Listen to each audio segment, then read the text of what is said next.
Wisdom of Ayahuasca. Does recreational drug use interfere with using entheogens? I think they don't interfere with working with entheogens, but I could see how it gives you such amount of pleasure that it will eventually, because if you go in one direction with anything, eating too much food, having too much excess of anything, is going to pull away. Just the nature of things. Like you can't work out every day without a rest day. You can't eat as much as food you want without, gaining weight. So just like laws of the universe with that would be the only thing. But I don't think there's anything that with the proper integration that cannot be linked with entheogens. Because it's all one, right? It's all together. I've been in this circle for a while, so it's evolved over time. In the beginning, it was like kind of a strict adherence to that more reverential, like deeply respectful. And I still obviously have like the deepest respect for the shamans and the medicine and the protectors that have allowed us to like be sitting here and talking like this. I'll also say that I believe that every individual's alignment is going to differ.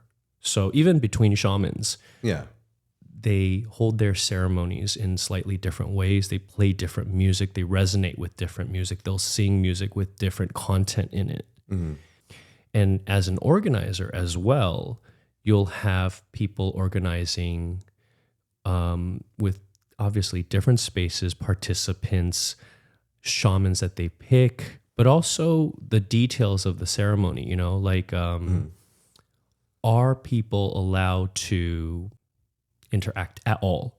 There are some ceremonies that strictly prohibit that or even prohibit you really making any noise. No, there are some that And there's other ceremonies. I've been in multiple ceremonies of the same one shaman where there was no interaction between anybody.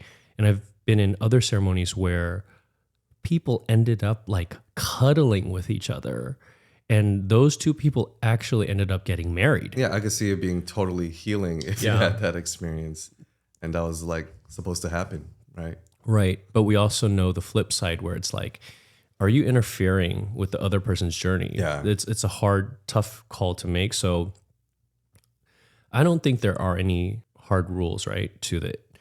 And so that being said, the controversial thing that I want to say is that I have tried to masturbate while under the effect, while in a journey of Aya. Yeah. And I don't know if you've seen that. I think it was a soundbite or a quote. I think Jay Shetty mentioned in a podcast that the pleasure from sexual orgasm is 8, and then psychedelics is 9, and the unified field is 10.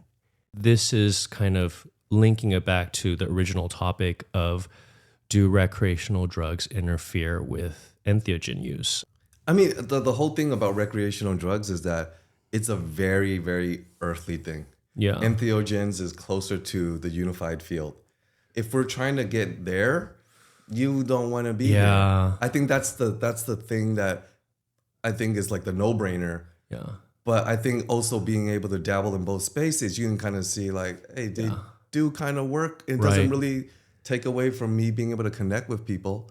But it's also, I think that type of behavior is reserved for like the 1% of the 1%. Yeah. Right? Yeah. It's like just because it's doable doesn't mean it should be prescribed to everyone. Yeah, that's something that we had previously talked about. I think that is really important to reiterate is that it's like night and day. Well, if you do recreational drugs and then you go into the world of entheogens, that you've been in the world of recreational drugs for like years, and then you get into like mushrooms and LSD, or that somewhere along the lines you did a little bit of mushrooms and LSD here and there. That's completely different than having that like really firm footing in, meditation, vipassana, self-growth, and then doing entheogens. How would you describe your journey? Because for me, it was more coming from psychology and then learning meditation and mindfulness, and then only being interested in those recreational drugs that had therapeutic use. And so I never used it really in a true recreational sense. My whole foundation and the levels that were built on top of that were all like therapy oriented. Yeah. So like, what about for you? Well, I think for me, it's like I wish I had something deeper, but it isn't. It's it's just using drugs recreationally. Yeah. But I think even then, I kind of knew I was different from everyone else because I wouldn't get as addicted or have like strong desires to do it. Like if it's there, it's there. But I think having that first earthly experience and then getting tired of it, knowing that, hey, I've run its course and can see, where it goes, and then switching to entheogens, then you're like, hey, this thing is way better. This Vipassana is way better. Yeah. Then I will maybe, in a sense, always have a comparison. Yeah. So even if now I were to do recreational drugs again, I could be in that space and feel totally grounded. But I think in the back of my head, I feel there's something probably even higher that I haven't got in touch with if I'm really removing myself from like the earthly things. As you were talking, I just kept thinking, it's like almost like no matter what route you took, you would have ended up always here. Ended up back there. Yeah, which I think needs to be stressed because we're not saying that, if you start one way or the other, that it's going to be like, that's going to be the answer. No, like it's always been within us. And being where we are, I can recognize that pretty easily in another person, even if they're like only 25 or 30, Yeah. I met another organizer of ayahuasca ceremonies, and he said to me, I feel like now all these different substances lead to the same destination.